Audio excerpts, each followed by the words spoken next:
Assalamualaikum warahmatullahi wabarakatuh. Perkenalkan, nama saya Lilis Adelia dengan NIM 2311266. Baiklah, di sini saya akan membacakan materi dari 3 makalah.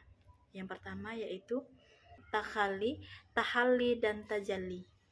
Pengertian dari tahalli adalah tahap awal dari perjalanan spiritual seorang sufi. Tahalli berarti membersihkan diri dari sifat-sifat tercela, dari lahir dan batinnya. Tahalli juga berarti mengosongkan diri dari akhlak tercela. Salah satu akhlak tercela yang paling banyak menyebabkan timbulnya akhlak tercela adalah ketergantungan pada kenikmatan duniawi. Hal itu dapat dicapai dengan jalan menjauhkan diri dari kemaksiatan dalam segala bentuk dan berusaha melenyapkan dorongan hawa nafsu.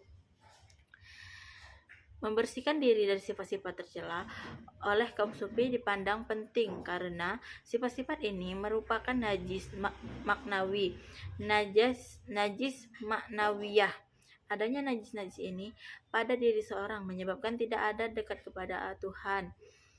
Hal ini bagaimana mempunyai najis zat, yaitu najasah zatiyah, yang menyebabkan seorang tidak dapat beribadah kepada Tuhan. Dalam hal ini, menanamkan rasa benci terhadap kehidupan duniawi serta mematikan hawa nafsu. Para sufi berbeda pendapat.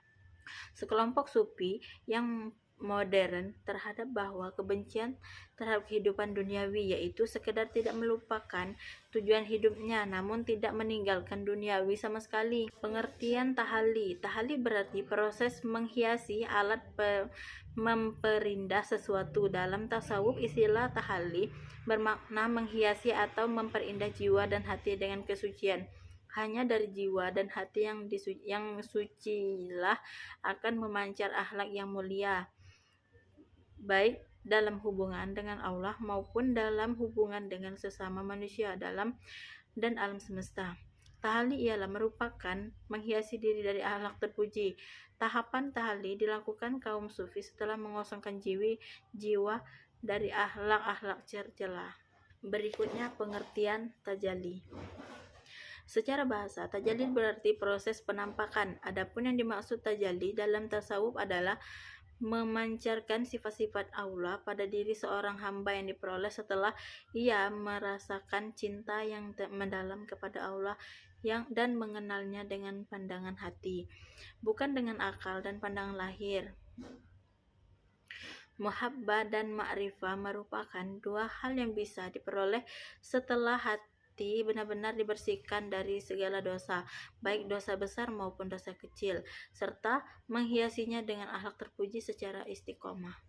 Tahap-tahap tajalli adalah upaya meningkatkan hubungan dengan Allah Subhanahu wa Ta'ala. Hubungan yang semula hanya sebatas pada kegiatan-kegiatan ritual semata perlu ditingkatkan pada hubungan keakraban, keterdekatan, bukan hubungan yang penuh rasa cinta. Bahkan hubungan yang penuh rasa cinta. Hubungan tersebut tidak hanya berhenti pada pengalaman pribadi semata, tetapi perlu dimanifestasikan keluar, yaitu dengan menjalankan fungsi kekhalifahan, kemakmuran kehidupan. Kesimpulan dari materi yang saya sampaikan adalah memberi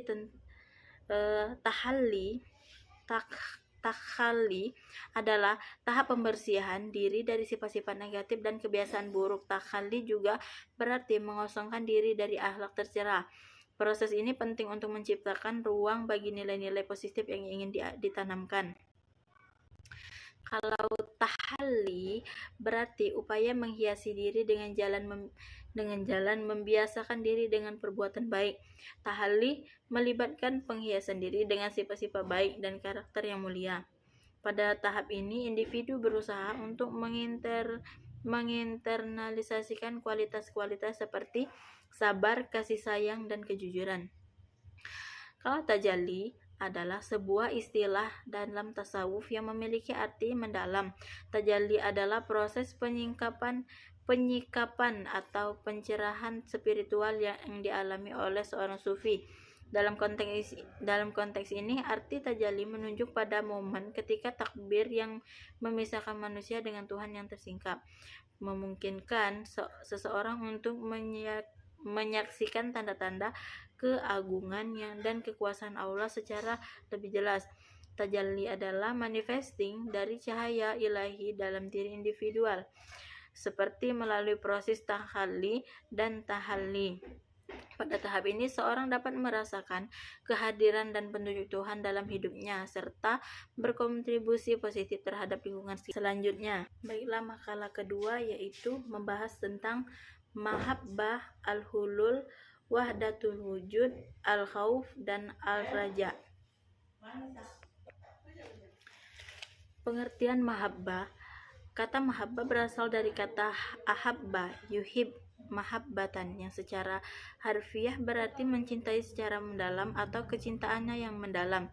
Selain itu, dalam mahabbah dapat pula berarti kecenderungan kepada sesuatu yang sedang berjalan dengan tujuan untuk memperoleh kebutuhan yang bersifat material maupun spiritual, seperti cintanya seorang yang kasmaran pada sesuatu yang dicintainya, orang tua pada anaknya, seorang pada sahabatnya, suatu bangsa terhadap tanah airnya, atau seorang pekerja pada pekerjaannya. Mahabbah adalah suatu keadaan jiwa yang dari mencintai Tuhan sepenuh hati sehingga sifat-sifatnya yang dicintai Tuhan masuk ke dalam diri yang dicintai. Mahabbah pada tingkat selanjutnya dapat pula berarti suatu usaha sungguh-sungguh dari seorang untuk mencapai tingkat rohaniah tertinggi dengan pencapaian gambaran yang mutlak, yaitu cinta kepada Allah.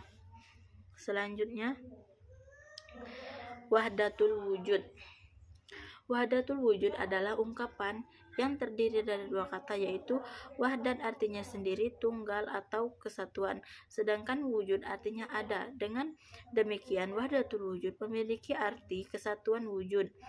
Kata selanjutnya digunakan pada arti yang bermacam-macam di kalangan ulama klasik. Ada yang mengartikan wahdah sebagai suatu yang zatnya tidak dapat berbagi-bagi pada bagi yang lebih kecil. Selain itu, al-wahdatul digunakan juga oleh para ahli sufi dan sulfistik sebagai suatu kesatuan antara makhluk dan roh, lahir dan batin, antara alam dan Allah, karena pada hakikatnya alam dan qadim dan berasal dari Allah. Wujud atau wadat yang diterjemahkan bebas berarti suatu wujud menurut mutlaknya. Pengertian wahdatul wujud yang terakhir itulah yang selanjutnya digunakan para sufi, yaitu paham bahwa antara manusia dan Tuhan pada hakikatnya adalah satu kesatuan wujud. Harun Nasution lebih lanjut menjelaskan paham ini dengan menjadi khalaq, makhluk, dan lanjut menjadi hak Tuhan. Khalaq dan hak adalah dua aspek bagian suatu aspek yang setelah luar disebut akhlak, dan aspek yang telah dalam satu hak yang sebelah dalam satu hak. Selanjutnya, al-khauf dan al-raja. Raja berarti menurut sufi, khauf adalah suatu sikap mental merasa takut kepada Allah karena kurang kesempurnaan pengabdiannya, takut dan khawatir kalau Allah tidak senang padanya. Dengan adanya perasaan seperti itu, maka ia selalu berusaha agar sikap baik dan perilakunya tidak menyimpang dari yang dikehendaki Allah dan mendorongnya untuk menjauhi perbuatan maksiat. Perasaan khauf timbul karena pengenalan dan kecintaan kepada Allah adalah sudah mendalam sehingga ia merasa khawatir kalau Allah melupakannya dan takut dengan siksa Allah. Kalau roja berarti mengharapkan. Apabila dikatakan roja maka artinya amalahu, dia mengharapkan. Kalau khauf dan raja saling berhubungan, kekurangan khauf menyebabkan seorang lalai dan berani berbuat maksiat, sedangkan khauf dan yang berlebihan akan menjadikan putus asa dan dan pesimis.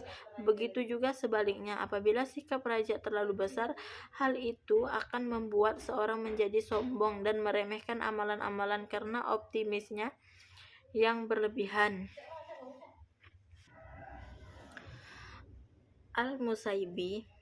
Al-Muhasibi memandang bahwa khauf dan roja harus berkaitan erat dengan prinsip berpegang teguh kepada tuntunan Al-Quran dan sunnah Rasulullah SAW. Hal ini merupakan salah satu pertanda yang sangat jelas dalam tasawuf dan pandangan-pandangan. Oleh karena itu, tidak mengherankan bila kita melihatnya mengaitkan antara ibadah dengan khauf dan roja, antara khauf dan roja dengan janji dan ancaman terhadap demikian, di mana sesungguhnya letakkan ucapan Ibnu Sina, zuhud bagi seorang bukan arif dalam melakukan suatu transaksi, seakan-akan ia melakukan suatu amalan di dunia. Baiklah, materi makalah ketiga, yaitu insan kamil dan waliullah. Pengertian insan kamil adalah berasal dari gabungan dua kata bahasa Arab, insan dan kamil. Insan berarti manusia, kamil berarti sempurna. Jika cara bahasa, insan kamil memandang makna manusia sempurna, yakni manusia yang dekat dan terbina potensi rohaninya sehingga dapat berfungsi secara optimal. Inilah manusia seutuhnya yang mempunyai ketinggian derajat yang dapat di hadapan Tuhannya sehingga mencapai tingkat kesempurnaan tauhid dan akhlak mulia. Manusia sempurna menurut Abdul Karim sebagaimana dikutip oleh manusia tercermin Tuhan atau manusia kopi Tuhan. Dengan kata lain, manusia yang sudah mengenal eksistensi dirinya sendiri yang memiliki sifat-sifatnya mulia. Ciri-ciri insan kamil adalah berfungsi akalnya secara optimal, berfungsi institusinya, mampu menciptakan budaya, menghiasi diri dengan sifat-sifat keutuhan, berakhlak mulia, berjiwa seimbang. Selanjutnya, pengertian waliullah. Waliullah merupakan gabungan dari lafaz wali dan Allah. Kata wali adalah berbentuk mufas, singular, sedangkan bentuk jamaknya plural, artinya kekasih Allah. Jika bentuk jamaknya menjadi pemeliharaan dan penolong bagi kekasihnya. Waliullah diartikan sebagai orang yang dekat dengan Allah, Rasulnya, serta beriman kepada semua yang diajarkannya. Ia dengan sungguh-sungguh menjalankan segala perintah dan menjauhkan diri dari semua larangan Allah dan Rasulnya dengan taat dan patuh. Di dalam surah Al-Baqarah ayat 257 ditegaskan bahwa wali dari orang yang beriman ialah Allah. Sedangkan di dalam surat Yunus ayat 62-63 dinyatakan bahwa orang yang beriman dan bertakwa itu menjadi wali Allah. Dengan demikian Allah menjadi wali dari para kekasihnya. Di sini maksudnya Allah sebagai pelindung dan pembela, dan para kekasihnya menjadi waliullah. Dalam hal ini berarti orang-orang yang telah mendapat jaminan lindungan dari Tuhan.